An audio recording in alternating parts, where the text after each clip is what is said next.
ಇನ್ನು ಜಾತಿ ಗಣತಿ ವರದಿಯನ್ನು ಓದುತ್ತಿದ್ದೇನೆ, 4-5 ಪೇಜ್ ಓದಿದ್ದೇನೆ. ಒಟ್ಟಾರೆ ಇದರಲ್ಲಿ 2 ರಿಂದ 3 ವಿಚಾರಗಳಿವೆ ಅಂತ ಗೃಹ ಸಚಿವ ಡಾಕ್ಟರ್ ಜಿ ಪರಮೇಶ್ವರ್ ಹೇಳಿದ್ದಾರೆ. ಏಪ್ರಿಲ್ 17ರಂದು ಸಂಪುಟ ಸಭೆಯಲ್ಲಿ ಈ ವಿಷಯದ ಮೇಲೆ ಚರ್ಚೆ ಆಗುತ್ತೆ. ಚರ್ಚೆ ಮಾಡಿದ ನಂತರ ವರದಿ ಸ್ವೀಕರಿಸುವ ಬಗ್ಗೆ ನಿರ್ಧಾರ ಅಂತ ಹೇಳಿದರು.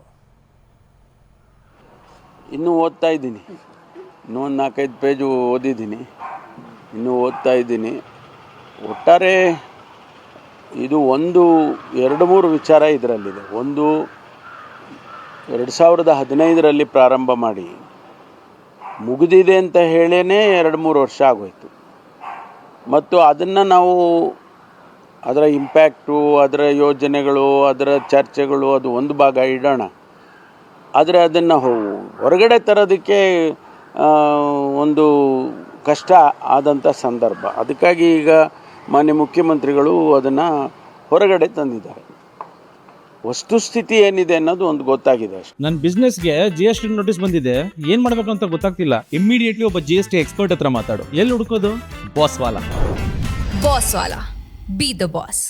ಇದ್ರ ಮುಂದಕ್ಕೆ ಇಂಪ್ಯಾಕ್ಟ್ ಏನು, ಅದರ ಸ್ಟಡಿ, ಅದರ ಎಫೆಕ್ಟು, ಯೋಜನೆಗಳು ಮತ್ತು ಕಾರ್ಯಕ್ರಮಗಳು ಅವೆಲ್ಲನ ಈಗಲೇ ಹೇಳೋಕ್ಕಾಗೋದೇ ಇಲ್ಲ. ಅದರಿಂದ ಈಗ ಅವರು ನಮಗೆಲ್ಲ ಪ್ರತಿಗಳನ್ನು ಕೊಟ್ಟಿದ್ದಾರೆ. ಆ ಪ್ರತಿಗಳನ್ನು ಎಲ್ಲ ಮಂತ್ರಿಗಳು ಕೂಡ ಓದ್ಕೊಂಡು ಬರಬೇಕು. 17ನೇ ತಾರೀಕು ಬೇರೆ ಯಾವುದೇ ಸಬ್ಜೆಕ್ಟ್ ಇಡೋದು ಬೇಡ, ಇದೊಂದು ಸಬ್ಜೆಕ್ಟ್ ಮಾತ್ರ ಇಟ್ಕೊಂಡು ಚರ್ಚೆ ಮಾಡೋಣ ಅಂತ ಹೇಳಿದ್ದಾರೆ. ಸೊ ಚರ್ಚೆ ಮಾಡಿದ ನಂತರ ಅಕ್ಸೆಪ್ಟೆನ್ಸು ಅದೆಲ್ಲ ಬರುತ್ತೆ. ಆಮೇಲೆ ಅದರ ಇಂಪ್ಯಾಕ್ಟ್ ಸ್ಟಡೀಸು ಅದು ಇದು ಎಲ್ಲ ಇದು ಜಸ್ಟ್ ಎ ಬಿಗಿನಿಂಗ್. ಎಲ್ಲರೂ ಒಪ್ಪಬೇಕು. ಯಾವುದೇ ಜಾತಿ ಯಾರಿಗೂ ಗೊತ್ತು, ಮುಸ್ಲಿಮರು ಜಾಸ್ತಿ ಇದ್ರು ಕೇಳ್ರಿ, ನೀವು ನೋಡಿದೀರಾ ವರದಿನ? ಆಯ್ತು, ಯಾರು ಜಾಸ್ತಿ ಇದಾರೋ ಅದು ಸರ್ವೆ ಪ್ರಕಾರ ಆಗಿದೆ, ಸಮೀಕ್ಷೆ ಪ್ರಕಾರ ಆಗಿದೆ. ನಿಮ್ಮ ಕೈ ಕಾಪಿ ಕೊಡ್ತೇವೆ, ಹೋಗಿ ಅವ್ರನ್ನ ಚೆಕ್ ಮಾಡಿ. ಸುಳ್ಳು ಬರ್ದಾರು ನಿಜ ಬರ್ದಾರು ಅಂತಂದೇಳಿ ಎಲ್ಲದನ್ನು ಕೂಡ ವೆಬ್ಸೈಟ್ಗೆ ಹಾಕಿ ಪ್ರಿಂಟ್ಔಟ್ ತಗೊಳ್ರಿ. ಯಾವ್ಯಾವ ಹಳ್ಳಿಯಲ್ಲಿ, ಯಾವ್ಯಾವ ಬೀದಿಯಲ್ಲಿ, ಯಾವ್ಯಾವ ವಾರ್ಡಿನಲ್ಲಿ, ಯಾವ್ಯಾವ ಗ್ರಾಮದಲ್ಲಿ, ಯಾವ್ಯಾವ ಗ್ರಾಮ ಪಂಚಾಯತಿಯಲ್ಲಿ ಎಷ್ಟೆಷ್ಟು ಜನ ಇದ್ದಾರೆ ಅನ್ನೋದನ್ನು ಭಾಳ ನಿಖರವಾಗಿ ವೈಜ್ಞಾನಿಕವಾಗಿ ಈ ಸಮೀಕ್ಷೆಯನ್ನು ನಾನೇ ಮಂತ್ರಿಯಾಗಿ ಮಾಡಿಸಿದ್ದೇನೆ.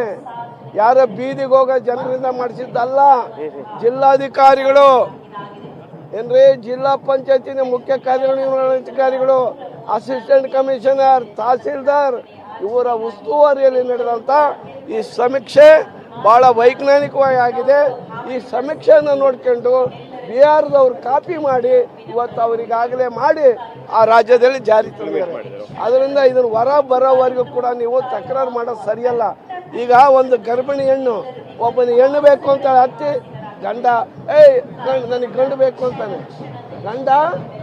ಗಂಡು ಬೇಕು, ಹೆಂಡತಿ ಕಡೆಯವರು ಹೆಣ್ಣು ಬೇಕು ಅಂತಾರೆ. ಇನ್ನು ಗರ್ಭದಲ್ಲಿದೆ, ಅದು ಹೊರ ಬರಲಿ, ಹೆಣ್ಣು ಗಂಡು ಅನ್ನೋದು ನೋಡ್ಕೊಳ್ರಿ ಆಮೇಲೆ.